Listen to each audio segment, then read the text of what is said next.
Solomon never asked for gold, yet gold chased him. He never sought power, yet kings bowed before him. Why? Because Solomon understood the one truth most men ignore. Wisdom is the root of all riches, not effort, not ambition, understanding. This speech is not about history. It is about you and the questions you've been unable to answer. Why do you still feel lost, though you work harder than ever? Why does your life lack direction, though you chase every goal? Why do you read, strive, push, yet remain without peace, without dominion? Because you have pursued what Solomon refused. You have sought results without law.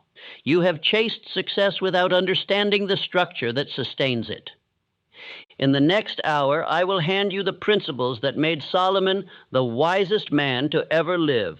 You will learn how to govern your thoughts, how to build wealth without worshiping it, how to hear the voice of truth in silence, and how to become the kind of man God himself would trust with abundance. If you are ready, let us begin. Introduction: The Secret Wisdom of King Solomon. You are about to unlock the spiritual logic behind one of the wisest men who ever walked this earth, not because he conquered lands or built empires by blood, but because he understood law. I speak not of modern law.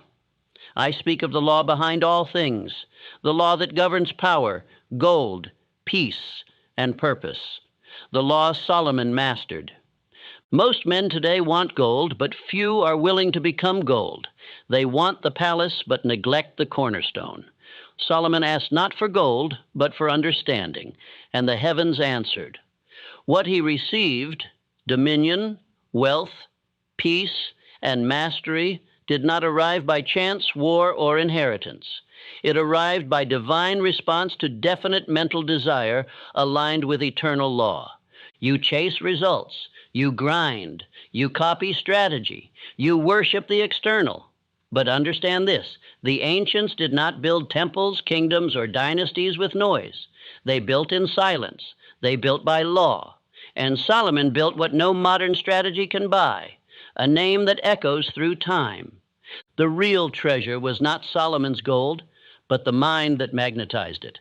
He aligned with divine law first, and all riches followed. That same law still governs wealth today, but men no longer seek it. They seek shortcuts. And for this, they remain slaves to systems they should command. You ask for influence, for abundance, for clarity. But let me ask you this: have you asked for understanding? Have you asked for the wisdom to govern that which you seek, or only for the outcome? Solomon asked rightly. He knew. The man who governs his own mind soon governs all things under heaven. What I am about to reveal will not comfort you. It will confront you, but truth always does. I will show you that you have not failed because of lack of tools, support, or timing. You have failed because you have not yet understood the laws Solomon obeyed, the wisdom that turns men into kings. And so I say to you now, I seek understanding above possessions. For when you understand, you will no longer chase gold, you will command it. For wisdom is wealth in seed form. When you plant it, nurture it, obey it, harvest will come, and no man, no system, no failure can take it from you. In this speech, I will teach you how to build wealth the way Solomon did, through inner law, through quiet clarity, through alignment with principle, through obedience to order. No modern trick will substitute for what you're about to learn. What follows is not hype, but hierarchy, not theory, but throne. Let this be your declaration. I become the ruler by ruling myself. Let that identity replace all others. The world has enough followers. It has enough noise. What it lacks, what it cries for, is the return of the man of law, the return of the one who rules first within, and therefore cannot be ruled from without. This is not for the man who wants ease. This is not for the man who seeks temporary advantage. This is for the man who desires dominion, not applause, power, not popularity, legacy, not luxury. And that man must learn as Solomon learned. Riches are not granted. They are revealed to those who seek wisdom. You have reached a line in the sand. Cross it. From this moment forward, speak no longer of your poverty. Speak no longer of what you lack. Begin to speak of understanding. Begin to speak of inner rule. Begin to move not by emotion, but by divine direction. Let Solomon's path become yours. I will walk you through the laws that created his empire. I will break down the order that secured his reign. And if you listen, not just with your ears, but with your soul, you will become as he became, the man who receives what others chase, the one who is trusted with what others misuse. The hour is now. Begin. Part 1. True wealth begins with understanding, not money. Solomon did not begin his reign with ambition for riches. He began it with reverence, with a question asked not by the greedy, but by the wise. Grant me an understanding heart. And because his desire aligned with eternal law, riches followed without him asking. Understanding was the magnet. Wealth was the result. The modern man reverses this law. He prays for the gold, not the mind to hold it. He begs for results, not for the wisdom that commands results. And so he remains a beggar, outside the gate of his own kingdom. What you pursue reveals what you worship, and what you worship determines what you become. Men fail not for lack of opportunity, but for lack of inner clarity. They ask, how do I get more? But never ask, how do I become more? Solomon knew the latter was the path. He became the man who could handle what others ruin. And because of that, what others chased him. Do not be fooled by noise. Do not be seduced by urgency. Most riches today are gained by force and lost by foolishness. But riches gained by understanding last for generations. Solomon's legacy was not in coins, but in the structure of his thinking. And so must yours be. Let this now become your inner creed. I do not chase riches. I command them by wisdom. For what you chase, you admit you do not control. But what you command by law, by principle, by order, it comes as servant, not as master. Gold must never be the goal. It must always be the result. Andrew Carnegie, too, followed this pattern. He did not surround himself with entertainers or flatterers. He surrounded himself with thinkers, men who could reason, calculate, and see what others missed. His wealth was a byproduct of his ability to think in long-term law. That is why it endured. The world honors the man of thought, not noise. It follows the one who speaks slowly, but acts decisively. Solomon ruled without raising his voice. His greatest victories were not on battlefields, but in courtrooms, in moments of judgment where understanding became sword and shield. He won by mind. You are to stop asking, how do I earn more? And begin asking, how do I understand better? You are not here to become a worker. You are here to become a wise man. One wise decision is worth more than 1,000 days of labor. For wisdom buys what sweat alone never can. Every day you must ask yourself, do I understand the laws behind what I'm doing? Or am I blindly performing tasks others created? Most men live in cycles they never chose. They copy, they imitate, they mimic, but they never understand. And because of that, their labor produces only crumbs. Solomon was not born into wisdom. He chose it, he asked for it, he made wisdom his priority, and in return, it made him a ruler. He prayed, give thy servant an understanding heart, that I may judge rightly. And heaven answered, not because of his status, but because of his alignment with law. Let these words govern you now. I sow understanding and reap gold. Speak it aloud. Plant it in the soil of your mind. For gold is nothing more than the visible reward of invisible alignment. No man can fake this law. Either you become wise or you become weary. The choice is yours. You must now make study a ritual, not of trends, but of principles.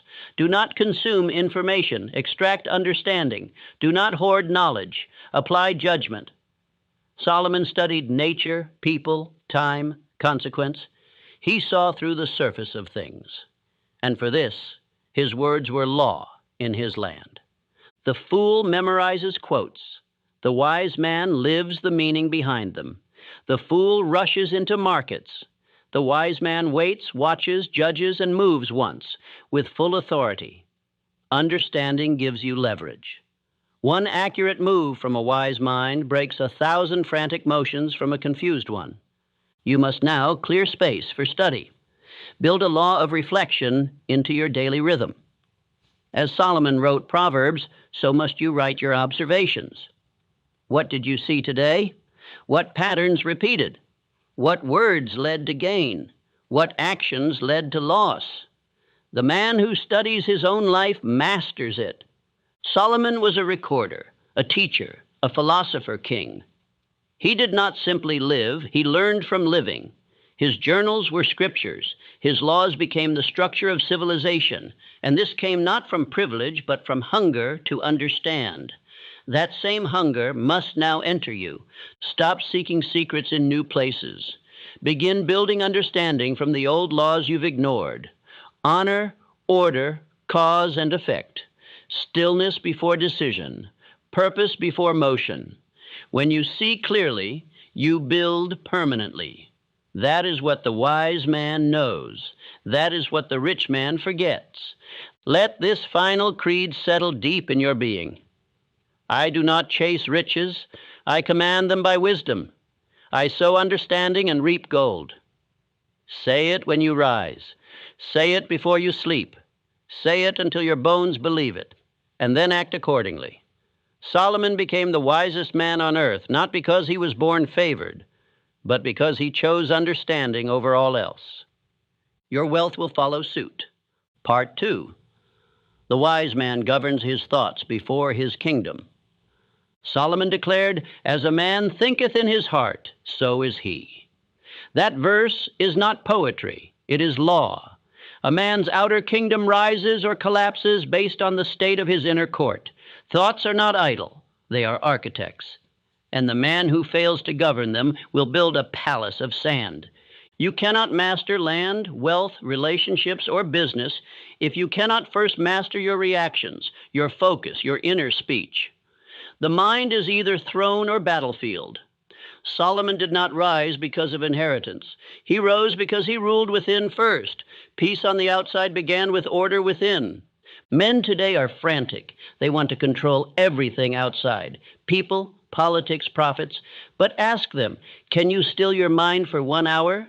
Can you hold a vision in silence? Can you command your thoughts like soldiers? Most cannot, and that is why they fail. Power begins with thought governance. Solomon judged entire nations from the stillness of his inner wisdom. He could listen to 2 mothers argue over a child, and in a moment deliver a verdict that ended all doubt. That clarity did not come from charisma. It came from mastery of inner law. He had trained his thoughts into servants. Look at your own thoughts. Are they lifting you or draining you? Do they serve you or sabotage you? Every fear, every delay, every doubt is a reflection of an untrained mental parliament. The king must sit on the throne or the voices of chaos will reign. That king must be you. Henry Ford was not the most educated man, but he mastered focus. He trained his mind to stay on one idea until results obeyed. He made time for solitude. He walked silently with questions and returned with answers. This is what separates the leader from the laborer, a governed mind. Do not envy the man who appears successful if he is not at peace within. His gold will rot in his hand. His house will feel like a cage, because no external fortune can outshine the torment of an ungoverned inner world. Solomon's kingdom was great because his mind was first submitted to law. Write this now. I rule my thoughts, therefore I build. That is not opinion, it is principle. Every achievement you seek must first be formed in thought. Thought held in clarity, thought fueled by faith, thought refined by silence, until it becomes command, and command becomes manifestation. You must set law in your thinking. Wake up and decide, what thoughts do I allow? What doubts must be silenced? What affirmations must I repeat until they command obedience? A castle without guard falls. So does a mind without watchmen. Place guards at the gates of your attention. Let your creed be this: my outer world is the reflection of my inner law, and let your actions prove it. Begin each day in silence. Do not touch the world until you have spoken law into your thoughts. Speak your aim aloud.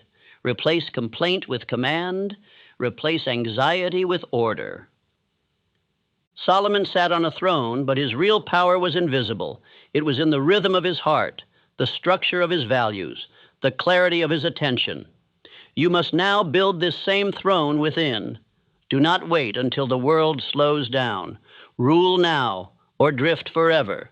Men build empires and lose them. They gain fame and fall into ruin. Why? Because they thought money could fix what only mental law could. They thought applause could substitute for inner peace. But Solomon knew all wealth built outside the boundaries of thought governance will destroy the builder. You do not need another plan. You need inner discipline. You need law of thought. You need silence before decisions. You need vision rehearsed until it becomes instinct. That is how kings move. That is how empires rise. The foundation is always unseen, but it determines everything. Write this and repeat it daily. I rule my thoughts, therefore I build. My outer world is the reflection of my inner law. Let these words become your daily anchor. Let them guide your focus, your speech, your actions. The man who does not rule within will be ruled by the world without. Solomon was not a man of haste. He was not swayed by trends. He knew that thought is seed, and every spoken word is water. He planted with intention. He spoke with calculation. And his kingdom was the harvest of his inner discipline. So shall yours be. Train yourself today. Guard your inner temple. If a thought does not build you, cast it out. If a word does not align with purpose, silence it. Speak only what strengthens. Think only what commands. Hold only the vision that lifts you. All else is noise. You do not need more energy. You need more governance of the energy you already possess. Stop scattering your attention. Start aiming your focus like a sword. The man who rules 10 thoughts completely will always outbuild the man who entertains 100 without control. Final command: begin each morning by declaring your mental law. Repeat aloud: today I rule my thoughts. Today I hold only what builds. Today I move as Solomon, quiet, firm, aligned. Do this for 90 days. Your mind will shift. Your energy will clarify. Your kingdom will begin. Part 3. Every man must ask for wisdom, like Solomon did before he is trusted with power. The man who seeks power before wisdom is a child playing with fire. He may build for a moment, but the structure will not last. Solomon was offered the chance to ask for anything: riches, enemies defeated, long life. But he asked for discernment. He knew that only wisdom could hold what power attracts. Many today ask for wealth without understanding how to rule it. They cry out for recognition without knowing who they are. They desire influence before they've established order within. And so what they gain quickly, they lose just as fast. For the law is eternal. Power demands structure, and structure demands wisdom. You ask why success delays, why wealth evades you, why opportunity circles but does not land? The answer is not in your circumstances. It is in your preparedness. Divine law does not grant command to the man who has not first proven himself capable of sustaining it without destruction. Look closely. Solomon's request pleased God because it was aligned with spiritual law. He did not ask selfishly. He asked lawfully. He asked for what would make him capable of building without collapsing. That is why God gave him not only wisdom, but everything he could have asked for and more. You must learn to pray, speak, and move like Solomon. Stop asking for more. Ask for the mind that can hold more. Ask for the character that sustains abundance. Ask for the discernment to make the right decision when no one is watching and no one will clap. When Andrew Carnegie built his empire, he did not seek talent first. He sought men with judgment, men who would not panic under pressure, men who would choose principle over impulse. That was wisdom in action. The fortune was built because the foundation was mental clarity. You were not denied power. You were protected from it. For power without preparation is poison. It blinds, it distracts, it multiplies the flaws already inside you. But when wisdom precedes reward, power becomes an instrument of construction, not destruction.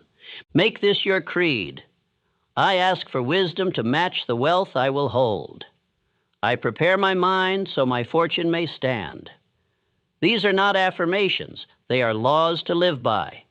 Speak them aloud each day until your subconscious begins to obey. Write this now in your private journal. What must I understand in order to carry the future I desire? Do not skip this. Sit with it. Listen. That question is the gate. The answer you receive in silence will be more valuable than any seminar, book, or mentor, for it will come from your inner court. Power tests you. It magnifies who you are in secret. If you cannot govern your desires in obscurity, you will be overthrown in visibility. Solomon understood this. He built first within, and God gave him dominion without. That is the eternal order. Obey it. Do not say you want millions if you cannot manage hundreds. Do not say you want to lead if you cannot lead your own schedule. Do not declare that you are ready for expansion if you still delay the basic disciplines of daily life. That is mockery to the law of wisdom. Begin each week with a review. Have I governed my time? Have I managed my mind? Have I ruled over appetite, speech, emotion? This is your throne room. Your dominion does not begin with a title. It begins with how you handle 24 hours. God gives more to him who masters little. Thomas Edison tested over 10,000 materials before discovering the filament for the light bulb. Why? Because he was obsessed with understanding, not shortcuts. He built a mind that could endure delay. That is wisdom. And that is why his invention shaped generations. You must burn every shallow prayer. You must stop asking for escape. Ask instead for insight. Ask to become the type of man Solomon became, one who rules by discernment, one who multiplies because he first submitted to law, one who waits patiently, learns deeply, moves decisively. Affirm this into your bloodstream. I will not seek shortcuts. I will seek structure. I will not ask for gold. I will ask for understanding. And by law, I will receive both. Say it until your flesh resists. Say it until your fears retreat. Say it until it becomes instinct. This part of the journey is the most painful because it exposes the truth. You are not lacking opportunity. You are lacking capacity. And that capacity must be developed through daily seeking of wisdom, through practice, through silence, through law. Make a vow today, I will spend 1 hour each week in solitude asking only one question. What must I understand to build what I desire? No devices, no noise, just silence and truth. Solomon's wisdom came in quiet. So will yours. Power without wisdom is temporary noise. Wisdom without power is hidden gold. But wisdom with power, this is dominion. And you were born not just to succeed, but to reign in thought, in speech, in behavior, in discipline, in destiny. That reign begins when you, like Solomon, ask not for riches, but for discernment. From this moment on, you will stop chasing results. You will start becoming the man who can carry them. You will no longer weep over delay. You will rejoice over preparation. And when the hour of power comes, you will be ready. Part 4. A wise man knows when to speak and when to remain silent. A single word can crown a man or destroy him. Solomon's throne did not stand upon stone or gold alone. It stood upon judgment, upon the razor's edge of language. He could end a war with one sentence, divide truth from deception with a single reply. Such is the weight of wisdom spoken at the right time. You are taught today that confidence is noise, that power is volume, that dominance is in speaking first. This is a lie. Real power is measured in restraint. The fool speaks everything he knows. The wise man holds what others beg to hear. Solomon ruled through words, not because he spoke often, but because when he spoke, law followed.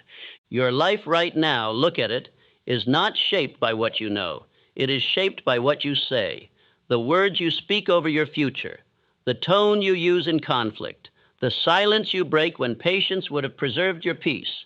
Understand, speech is not expression. Speech is creation. Every word you say becomes law in the world you inhabit. Solomon's power did not come from an army. It came from timing, the discipline to wait until truth revealed itself, the strength to hold his tongue until speaking would bring clarity, not confusion. This, too, you must master if you would be ruler over your own domain. I will tell you what men do not realize. Most of your battles are lost because you spoke too soon. You negotiated before understanding. You confessed weakness instead of commanding direction. You reacted where you should have remained still. Let that pain instruct you. John D. Rockefeller, one of the greatest empire builders the world has known, was known not for loud speeches, but for measured silence. When competitors panicked, he paused. When rumors swirled, he waited. He once said, "The ability to deal with people is as purchasable a commodity as sugar or coffee." But more powerful than that, he practiced discipline of the tongue. Andrew Carnegie, too, listened more than he spoke. In his mastermind gatherings, he often remained quiet for long stretches, only speaking when his mind had formed something that moved strategy forward. That silence was not passivity. It was the sharpening of internal law. I tell you now, if you want dominion over results, you must first master restraint. The man who cannot control his tongue cannot build anything that lasts. For all things are spoken into form, your health, your relationships, your finances, your purpose. The undisciplined tongue is a destroyer of nations and dreams. You must build a law over your mouth, a code. Say nothing reactive. Say nothing unmeasured. Say nothing that weakens your future, even in jest. Speak with the weight of one who knows that words are weapons. You can use them to destroy or you can use them to govern. Each morning say aloud, "I speak only when it builds." My words are weapons of order. I govern my tongue. Therefore, I command my outcomes. Let this become the commandment of your new self. When you're tempted to speak for validation, pause. When someone wrongs you and you wish to lash out, pause. When you feel uncertain and wish to fill the air with sound, pause. The man who can wait has more power than the man who reacts. Let me show you something else. Words not only govern results, they reveal who you believe you are. When you say, "I can't," or "I hope," or "I wish," you expose your lack of dominion. But when you say, "I will," "I decide," "I commit," you plant the seed of kingship. This is why Solomon's words lasted beyond his lifetime. They were not mere sentences. They were eternal laws clothed in parables. He said, "A gentle answer turns away wrath, but a harsh word stirs up anger." He taught that words must be guided by wisdom, not emotion. Make your home a training ground. Begin speaking with order in small things. Bless your food. Give command to your mornings. Correct your posture with your words. Build your outer world by first mastering the inner rhythm of your tongue. If you are to build an empire, you must build first with silence. Solomon's empire did not begin with a speech. It began with a prayer for wisdom and a silent understanding of law. You, too, must create space for silence. Daily, sit alone, ask nothing, say nothing, listen. There, the seed of power will begin to grow. It is in silence that you understand who you are. It is in restraint that you begin to sense the movements of the higher law. Men who cannot be still are slaves to the world's chaos. But men who master stillness bend the world to their law. Let this part of your transformation be clear. Power does not belong to the loudest, it belongs to the wisest. And wisdom does not cry out in the streets, it whispers in the chamber of the soul. Learn to hear it, learn to speak it, learn to wait until it rises within. Affirm again now, with reverence, I speak only what builds. I rule my world through restraint. My words do not perform, they command. Say it again until you feel the power return to your soul. Your next battle will not be won by strategy. It will be won by discipline of the tongue. Do not interrupt the wisdom being formed in you by chasing the approval of men. Speak only when the voice within confirms the words are worthy of your future. Let us proceed now to the next part, where we will multiply what you are learning, not alone, but with the right men. For wisdom shared lawfully becomes power multiplied. Part 5. Wisdom multiplies when shared, but only with the prepared. You must understand this next law if you would rise to any station of power.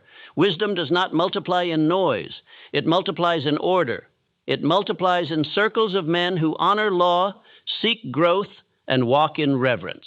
Solomon did not share his proverbs with fools. He wrote them for sons, for seekers, for those who feared God and honored discipline.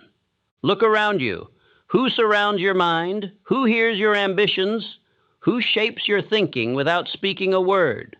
If your circle mocks principle, jokes about discipline, fears silence, or chases entertainment, then you are not in a mastermind. You are in a pit.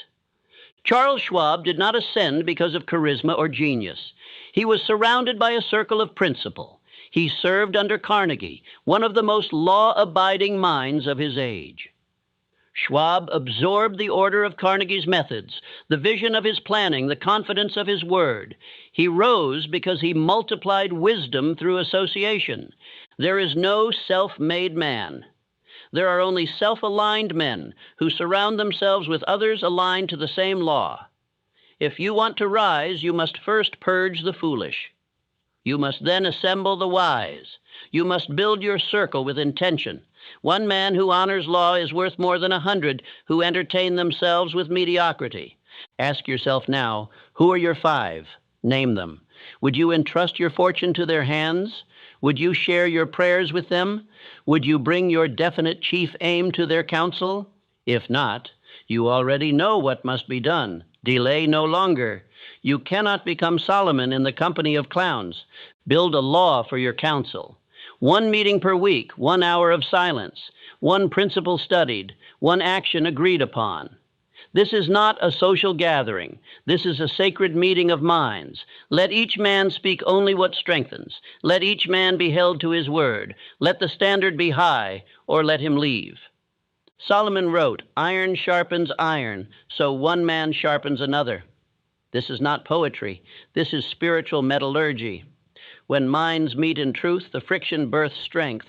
But if iron strikes wood, both are damaged. Do not bring wisdom to a fool. Do not waste principle on the passive. Understand now, your future does not depend on your effort alone. It depends on your environment of thought. You rise not merely by what you do, but by what those around you allow you to become. If your surroundings weaken your discipline, you will decay no matter how noble your desire. The law is exact. You either build by law or you erode by influence. Ford had Edison, I had Carnegie, Solomon had his scribes, even Jesus had 12 men to whom he revealed deeper truths. This is not tradition, it is structure, and without structure, no wisdom multiplies. You may have knowledge, but unless it is shared with the prepared, it dies with you. Do not seek crowds, seek counsels. Do not crave followers, crave builders. Gather those who seek not applause, but application. Your life must become a furnace of principle. Only those who can endure its heat are meant to be near. Repeat this law within yourself. I build a circle of wise men. Power multiplies where wisdom is honored. Say it again. Write it. Speak it to your reflection each morning. This is not a motto, it is a binding agreement between your destiny and your discipline. This is why you must take record. Begin today. Write the names of the men you must release. Write the qualities of the men you must seek. Speak your intention aloud. The universe obeys clarity, not confusion. And now let me warn you. The wrong circle will cost you years. The wrong influence will rob you of your fire. Some men destroy not with fists, but with passivity. Some weaken your aim simply by existing near it without reverence. They drain you with their comfort. They anchor you with their fears. Cut them now.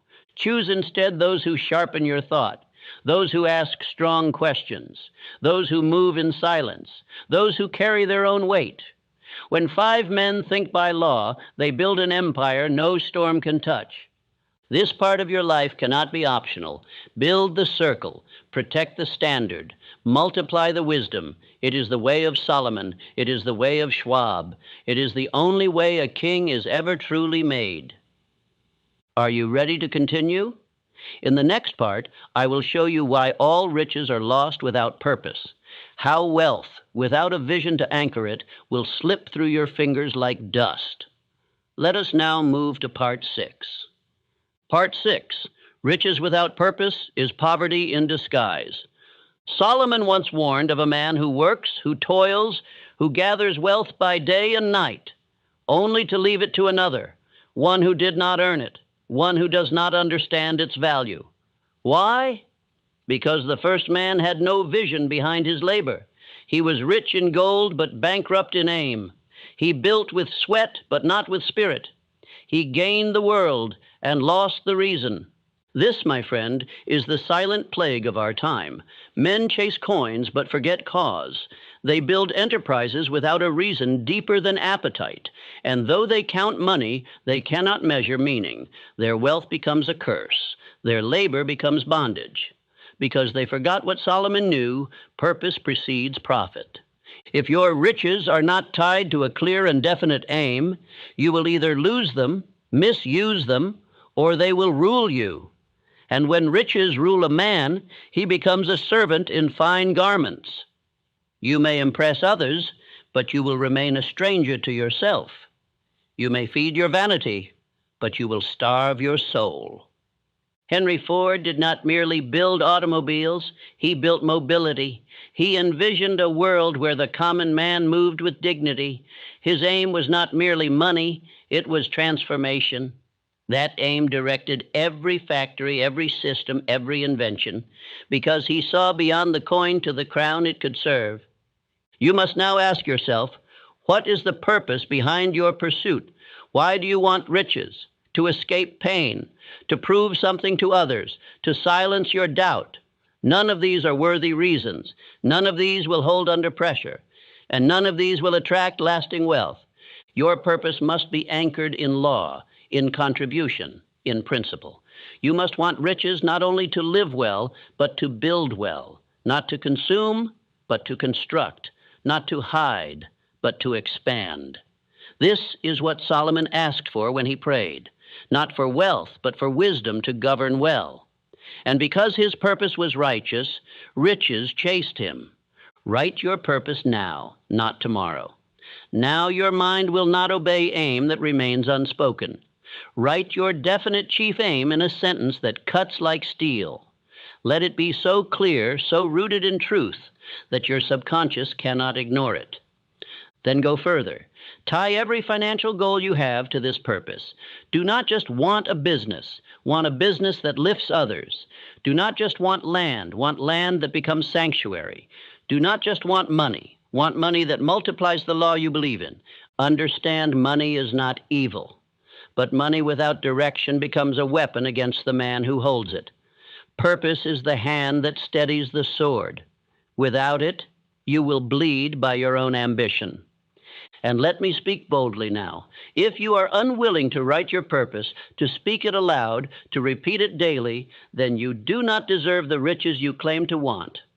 For riches are servants of the committed, not of the curious. Repeat after me. I do not gather wealth without direction. Purpose is the foundation of my fortune. Let that line be the wall that no lie may pass. Let that law be the compass that no distraction can shake. Each morning, read your aim. Each evening, review your action. Ask, did I move in alignment? Did I advance my purpose? If not, the day is lost, no matter how much you earned. Build rituals around your aim. Let your habits reflect it. Let your speech honor it. Let your circle strengthen it. For the man who lives without aim lives without command, and the man who moves without command becomes the laborer of another man's vision. Solomon taught that to work without purpose is to sow into the wind. You may be busy, but you are not building. You may feel movement, but you will reap dust. Without a purpose, your energy is stolen by every passing desire. With a purpose, every act becomes a brick laid upon destiny. If today you feel lost, confused, scattered, it is not because you lack strength. It is because you lack aim. Aim clarifies. Aim orders. Aim turns fire into light. Do not ask for more motivation. Ask for more alignment. Let me remind you, wealth is not your problem. Direction is. Strategy is not your enemy. Vagueness is. There are millions of men who work hard and still feel hollow because they never answered one sacred question. Why must I build? If your answer does not ignite your spine, it is not yet true. This is the law. Only the man with purpose can carry the weight of power. Riches do not destroy the worthy. They reveal the unprepared. Without aim, gold will rot you. With aim, it will elevate you. So speak it again. I do not gather wealth without direction. Purpose is the foundation of my fortune. Say it until every cell in your body obeys it. Say it until every act you take flows from it. Say it until your entire life becomes a reflection of that inner law. And now, let us continue. In the next part, you will discover how wisdom turns every loss into instruction. How even your enemies and failures can become teachers, if you think as Solomon thought. Let us move forward. Part 7. Wisdom turns enemies into teachers, and failure into instruction. If you desire to rise like Solomon, you must not only seek wisdom when life is peaceful, you must mine wisdom from pain, from trial, from the sting of error. The man who learns only when praised remains a child, but the man who studies his setbacks becomes a master. This is the law of refinement. Every failure is a message sent to forge your mind. Solomon was not great because he avoided confrontation. He was great because he judged wisely in it. He did not turn from the uncomfortable. He walked into it with discernment, and from this his name endured. The fool runs from correction. The wise man gathers it as treasure. You must now decide what your failures will mean. Will they become tombstones or blueprints? Will you bury your ambition beneath them or build your next strategy on their message? Most men hide from defeat, but you must become the man who hunts it down and wrings its wisdom dry. Let me tell you about Abraham Lincoln. He failed in business. He lost elections. He suffered depression. He was mocked, opposed, misunderstood. But he recorded his setbacks, studied them, and learned faster than his losses could destroy him. He was not merely resilient, he was intelligent in defeat. He chose wisdom over bitterness. The principle is this: a man who learns faster than he loses cannot be stopped. Let the world swing against you. Let others lie, betray, mock. Let delays fall heavy. But if you transmute each blow into understanding, you will rise with more power than any man who has never struggled. How do you transmute failure into fuel? First, you must record. Keep a book of errors. Write what happened, how it happened, and what thought, belief, or habit made room for it. This is not weakness. This is warfare. You must become the general of your mind, and generals keep records. Second, extract the law. Behind every failure is a broken principle. Ask, what law did I violate? Did I ignore discipline? Did I trust the wrong counsel? Did I speak without aim? Did I drift from my purpose? Find the thread. Cut it from your thinking. Replace it with command. Third, rewrite your behavior. Immediately. You do not heal by understanding alone, you heal by corrective action. Speak your new command aloud. Link it to your aim. Let each setback become a stone beneath your staircase. There is no shame in falling, only in failing to use the fall. And finally, review weekly. Wisdom must not be remembered. It must be rehearsed. Every 7 days, open your book. Read your lessons. Remind yourself of the laws you've written. Discipline comes not from pain, but from organized response to pain. Say this now and believe it. Failure feeds my wisdom. No enemy can stop a man who learns faster than he loses. These are not soft words. These are the weapons of inner kingship. These are the words Solomon would speak before judgment. These are the words Lincoln lived by when he walked alone. Understand, your enemy is not the man who opposes you. Your enemy is the part of you that still refuses to learn. You are not weak because you struggle. You are weak because you repeat without correction. That ends now. Do not seek revenge. Seek refinement. Do not waste time proving others wrong. Prove your new command right. When a man truly learns from loss, he becomes dangerous. He moves without apology. He speaks without repetition. He acts without hesitation. Even those who hate you become your teachers. Even those who betrayed you become your mirrors. For the wise man says, "You showed me where I was blind, and for that I am now armed." This is not poetic. This is practical power. You must now practice it. Begin today. Write your most recent loss. Write the law you ignored. Write the new law you now live by. Speak it aloud. Repeat it in the morning. Measure your actions against it each night. This is how Solomon thought. This is how Lincoln ruled. This is how you rise. There is no such thing as wasted pain in the life of a wise man. Every scar becomes scripture. Every enemy becomes a sermon. Every delay becomes design, but only if you choose it to be so. Let your mind now agree. Failure feeds my wisdom. I cannot be defeated, only educated. We are now prepared to move to the next law, the next layer of inner kingdom. In the following part, I will show you why discipline without law is fragile, and how every empire, whether of the mind or the marketplace, rises or falls based on its standard. Prepare to rebuild your internal kingdom. Part 8. A kingdom without discipline. Collapses. A mind without law wanders. Solomon's empire was not built on chaos. It was not held together by charisma or force. It was sustained by order, by discipline under divine law. His court did not rule by passion. It ruled by structure. His name did not endure because he was clever. It endured because his life followed an unwavering standard. Understand this principle. Power without law crumbles. Talent without structure rots. Passion without principle betrays itself. Many men have vision. Few build systems to protect that vision. Many begin in fire. Few endure in rhythm. The true king is not he who inspires a crowd. It is he who masters his days. The same is true for your life. Your home is your kingdom. Your calendar is your court. Your morning is your throne. And if you do not govern them, they will betray you. The walls of a kingdom are not built once, they are maintained daily, and every habit is either a brick or a crack.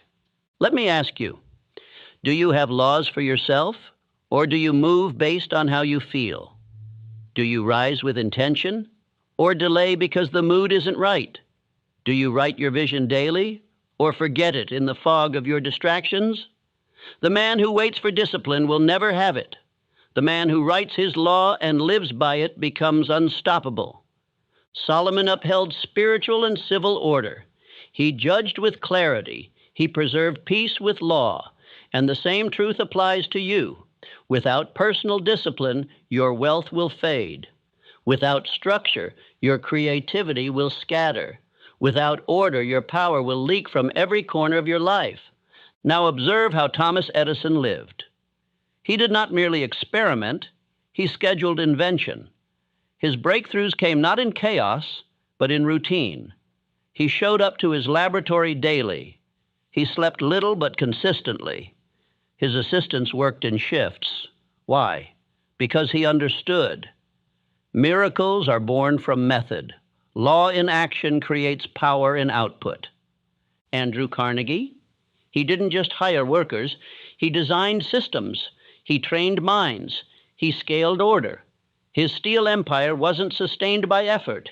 It was sustained by laws that multiplied value without burning men out. He once said, put all your eggs in one basket and then watch that basket. That is not recklessness. That is law and focus. What does this mean for you? It means that you must stop improvising your greatness. You must stop hoping that motivation will strike. You must build law, daily, sacred, unbreakable law that governs how you speak, how you rise, how you work, how you rest, and how you respond to resistance. Let me give you instruction now. Write these laws down. First, law of rising. What time shall the king wake? This is not up for debate. The throne waits. The world responds to the man who owns the morning. Second, law of direction. Before the sun touches your skin, speak your definite chief aim aloud. Speak it with power. You are not waiting for clarity. You are commanding it. You are not hoping for direction. You are reminding yourself of the path you already chose. Third, law of work. Set your output standard, not effort, execution. How many pages, how many calls, how many solved problems? This is not about busyness. This is about dominion. If you do not measure, you cannot command. Fourth, law of thought. Do not permit every thought to enter your gates. Guard your attention. If the thought breeds fear, starve it. If it breeds confusion, question it. If it contradicts your purpose, replace it. You are not your thoughts. You are the ruler of your thoughts. Fifth, law of reflection. At day's end, sit in silence. Audit your law. Where did you obey? Where did you drift? Write it. Learn from it. Speak new instruction for tomorrow. A king does not sleep without knowing how he governed. Repeat this now. Order builds power. I uphold inner law before I expand outer dominion. Say it again, slowly. Let it sink into the walls of your mind. You are the architect. You are the judge. You are the executor of inner law. Now understand the consequence of ignoring this. A man with no law becomes a servant to every impulse. His mornings are wasted. His power leaks through indecision. His thoughts become fog. His results depend on luck. And no matter how talented he is, he cannot be trusted with dominion, because no kingdom can stand without law. Solomon knew this. He enforced it. And so must you. Not once. Daily. Discipline is not a feeling, it is a structure. It is a temple built from repeated acts of obedience to a written standard. If your life feels out of control, it is not your circumstances. It is your lack of law. You must now become sacred about your structure. Defend it. Let no man mock it. Let no fatigue break it. If it is written, it must be lived. If it is spoken, it must be executed. For the mind with law is a fortress, and the world bows to the man who governs himself with precision. Let this be your covenant. I will no longer drift. I will no longer rely on emotion. I write my law, I live my law, I rise by law, and nothing shall shake the man who stands upon it. Now that your foundation is set, you are ready for the highest truth Solomon ever spoke, the one law that anchors all others, the final gate to wisdom and riches, reverence for the source. In the next part, I will reveal the most sacred law Solomon gave, not as a preacher, not as a mystic, but as a builder of empires, and it is this: fear God and obey his commandments. What this means and how it will define your future will be made plain. Part 9, Solomon's greatest wisdom, was this: fear God and obey the law. There are many men who command wealth, many who rule with might, many who gather possessions, build cities, lead industries, but among them few last, fewer leave legacy, and almost none walk in peace. Why? Because they possess riches but lack reverence. They obey the law of effort but ignore the higher law of origin, the law of God. Solomon was not only a king of wealth, he was a king of order, a king of judgment, a king of peace. And yet, when he penned the conclusion to his life, when he wrote the final lesson from a mountain of gold, servants, wisdom, and power, he did not say, get rich. He did not say, build fast. He said, fear God and keep his commandments, for this is the whole duty of man. This is the final gate, the highest law, the secret behind every enduring empire, alignment with divine order, not religious performance, not ritual, not image, but internal reverence, the kind that says, I am not the source, I am the steward. My life is not mine to waste. It is mine to govern in harmony with the mind that created me. Hear me now.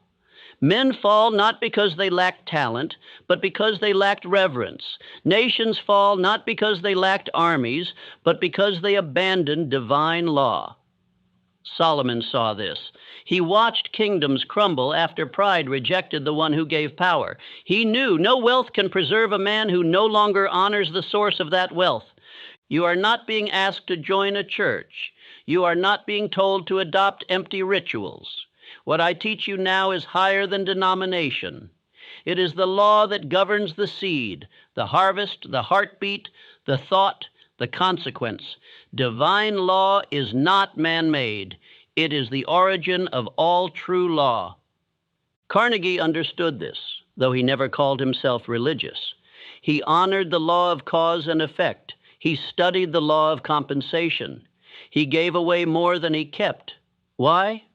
Because he knew you must align with the higher order if you expect your work to last beyond your breath. Ford, too, did not pray on platforms, but he obeyed the law of vision, the law of usefulness, the law of organized service. These are not inventions of industry. They are echoes of the law Solomon lived by. They are spiritual truths made physical through consistent application. Let us now go deeper into what it means to fear God. It does not mean terror. It does not mean superstition. It means awe. It means respect. It means that you place divine law above your impulses, that you bend your ego to a greater order, that you understand you do not create truth, you align with it. To fear God means that you no longer think you are the author of consequence. You understand there is a justice higher than the courts, a memory greater than your mind, a reward more eternal than money. You live not to please men, but to walk rightly before the divine judge who sees your thought before your action. This reverence does not make you weak.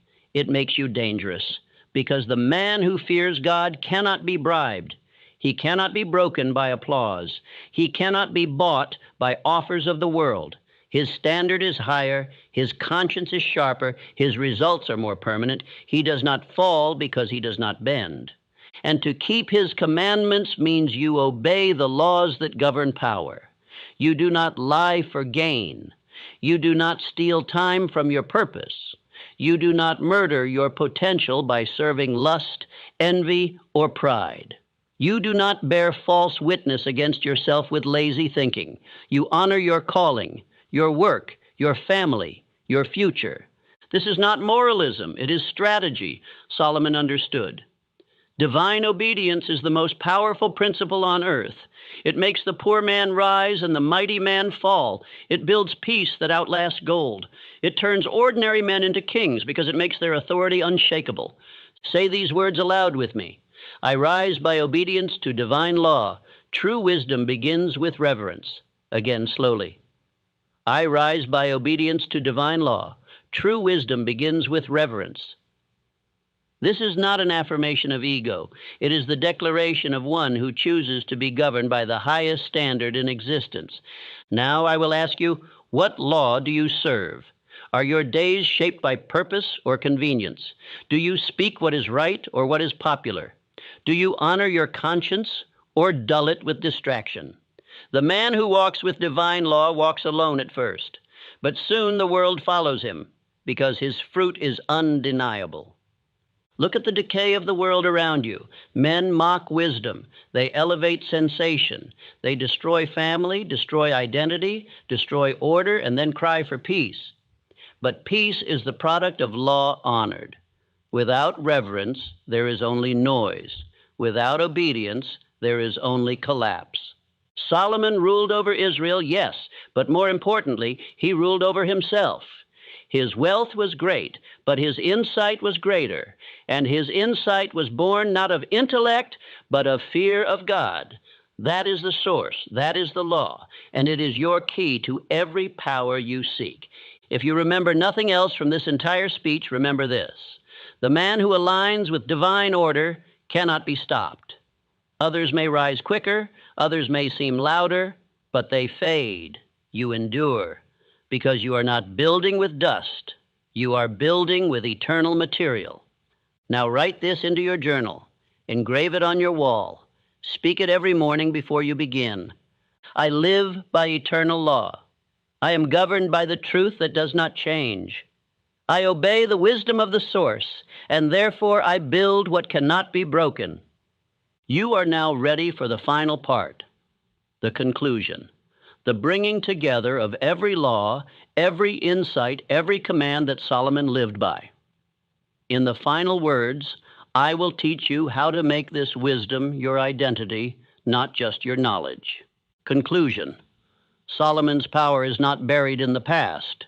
It is waiting in you. You have heard the law. You have walked with kings. You have seen what made Solomon great, not his palace, not his treasury, not his robes, but his mind aligned with divine order. And now it is your turn. For what good is truth unless it becomes flesh in your habits? What power is wisdom if it remains theory and not transformation? This world does not belong to the loud. It does not belong to the impulsive. It does not belong to the clever schemer. It belongs to the man who rules himself and governs that rule by unalterable law. The man who honors understanding before opinion. The man who speaks less and builds more. The man who seeks first the invisible order and then commands the visible world. Solomon's secret is not locked in Scripture. It is coded into law. And every man, regardless of his beginning, may partake in it. For divine law is no respecter of persons. It does not care for your name, your background, your feelings, your titles. It responds only to obedience. And you now hold the principles. Repeat these truths aloud, not as a performance, but as instruction to your mind, as seal upon your spirit. I live by the wisdom of kings. I obey law and command wealth. The kingdom I build begins within. Now let us review what has been given. You have been taught that understanding is greater than riches, that thoughts must be governed before cities, that silence can be mightier than armies, that wisdom shared with the prepared multiplies power, that riches without purpose dissolve, that failure is instruction, that discipline without inner law collapses, that reverence is the root of all true power. These are not isolated lessons. They are one system of law. They are not ancient dust. They are eternal structure. And that structure waits in you. Yes, you. No matter how lost, how poor, how inconsistent, how doubting you have been, today you begin again not as a beggar for riches, but as a builder of law. And if you ask, where do I begin? I will answer with this. You begin by writing your definite chief aim, your purpose, your throne, your vision, and then you set law around it. Law of waking, law of thought, law of speech, law of decision, law of action. These become your guards. These become your walls. These become your peace. Solomon did not wander into greatness. He built it by law. And now you must too. You must build your aim with understanding. Fortify your thoughts with clarity. Guard your words with intention. Multiply your influence with discipline. Obey the source with reverence, and then stand. Do not return to the weak self who chased results without structure, who sought applause instead of principle, who drifted because he did not choose law. That man is dead. He served his purpose to show you who you are not. Now you rise. Say it again with breath and boldness. I live by the wisdom of kings. I obey law and command wealth. The kingdom I build begins within. The silence that follows is not emptiness. It is space for instruction. A king listens more than he speaks. And your next command is not to listen more speeches. It is to write your law, speak it daily, act it hourly, and govern it until the world has no choice but to reflect your inner dominion. You do not need more opinions. You need law. You do not need more motivation. You need understanding. You do not need more approval. You need alignment. These are the treasures Solomon possessed, and they are now yours. Take them, write them, speak them, live them, and walk like a man who was taught by kings.